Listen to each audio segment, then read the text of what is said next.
one day somebody does something unspeakable to someone else, to someone you hardly knew, and you do something about it because you can. This story comes to us from the Salt Lake Tribune.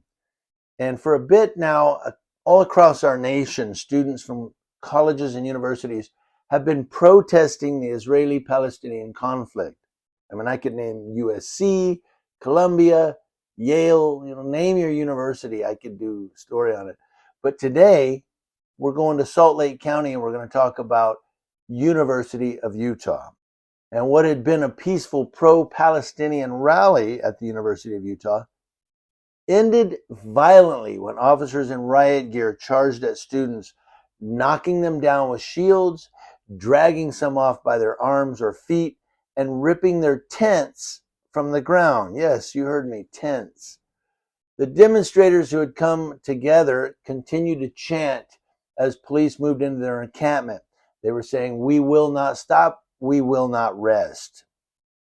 Now, after rallying on the steps of the school's administration building in President's Circle, the students set up more than 20 tents and tarps on the lawn in front of the President's Circle, vowing they wouldn't leave until the university's leadership answered their demands. As they were detained or dispersed, the shouts grew quieter. Just before midnight, 8 hours after the rally had started, and 1 hour into the clash with law enforcement, it was over. Now, more than 100 officers from agencies across Salt Lake County stood at the edge of the cleared campus, forming a line of black helmets and vests in front of the welcome sign for the state's flagship university, University of Utah. Now, the school's police department said in a statement that 17 protesters were arrested. One student was laying face down on the asphalt of University Street, wrists zip-tied tight behind his back. An officer told him, "Don't resist." The police told students several times it was an unlawful assembly and instructed them to leave or face reasonable force and criminal consequences. Reasonable force. They played a warning 3 times over a loudspeaker. The university cited a Salt Lake City ordinance that bans camping, as well as university policy that bans that. By 11 p.m., the officers formed a line and they forcefully pushed into rallying students who held up wood pallets and plastic tables as guards. Some screamed. Protesters threw water bottles, garbage, crumpled rally posters at the officers.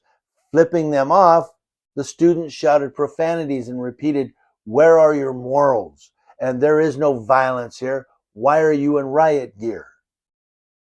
One protester had a hatchet tucked under her scarf. A group of officers piled on top of her and pried it from her hands. She was among those arrested. What was she going to do? A hatchet. Keith Squires, University Chief Safety Officer, responded in a statement.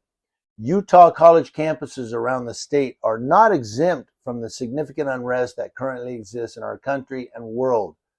We honor all voices, but the right to speech on our campus must occur within the confines of state law and campus policies. The response from the Utah police falls in line with the growing pushback against students speaking out about the ongoing Israel-Hamas war. Like others, the Utah students called on their school to divest its endowment from any ties to Israeli companies and weapon manufacturers benefiting from the war. The university has $1.47 billion in its holdings. Now, the students specifically called on the university to eliminate holdings from Lockheed Martin, which has a Utah location, and 47G.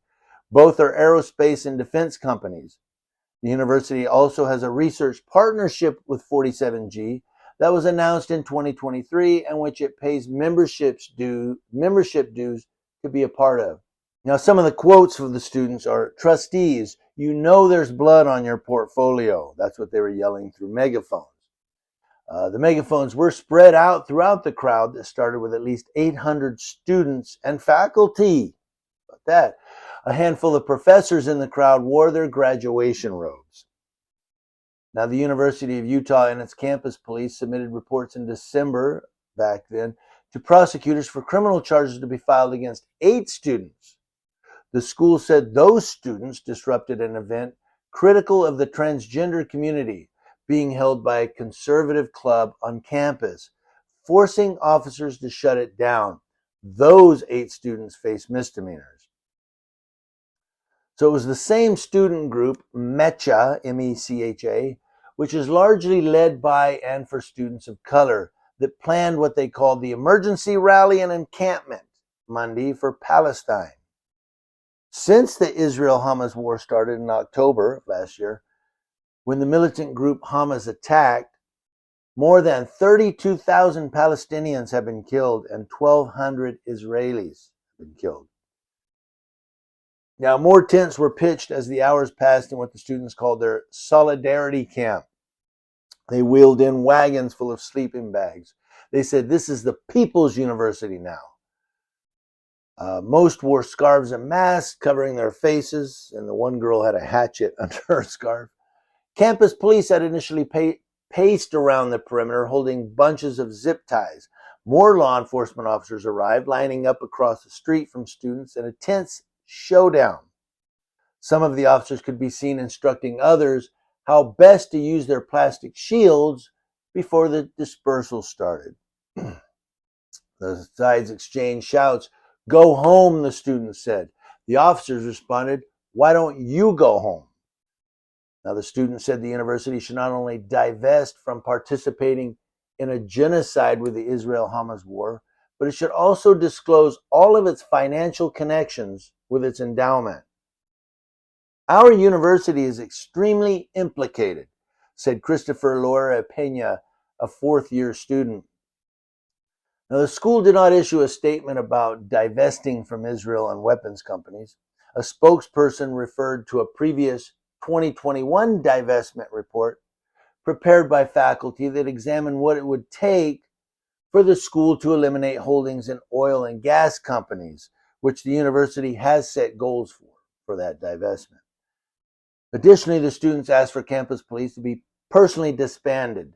They passed around papers listing what rights students have and advising them to stay quiet if detained, and they said there should be amnesty for all protesters participating in the event. They said, "We know our rights." That's unlikely to happen, as several state leaders condemned the protest on social media. In fact, Utah Governor Spencer Cox posted on Twitter X about the First Amendment not protecting violence, threats to public safety, property damage, camping, or disruptions to our learning institutions. Said, "We will protect protesters and arrest those who violate the law." The Utah Department of Public Safety said any criminal activity during the protest would be swiftly addressed. Salt Lake City Police Chief Mike Brown also joined in. His officers were part of the response. He said the situation was prolonged, difficult, and dangerous. The university has in past decades seen large rallies on campus with calls that I divest from apartheid in South Africa in the 80s and against the Vietnam War in the 60s. Both of those also came as students at colleges nationwide were speaking out.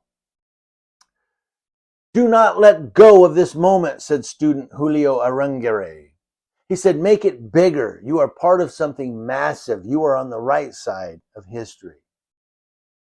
So officers walking back and forth with flashlights, one said, "If we didn't have our gear on, it would have been a disaster."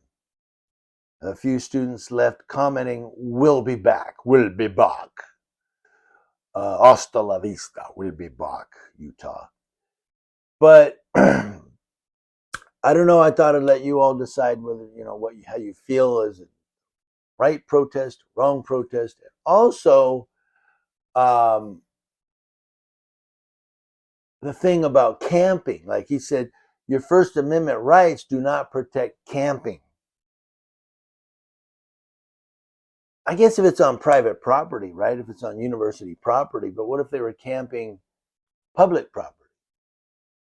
I don't know. It's something to discuss.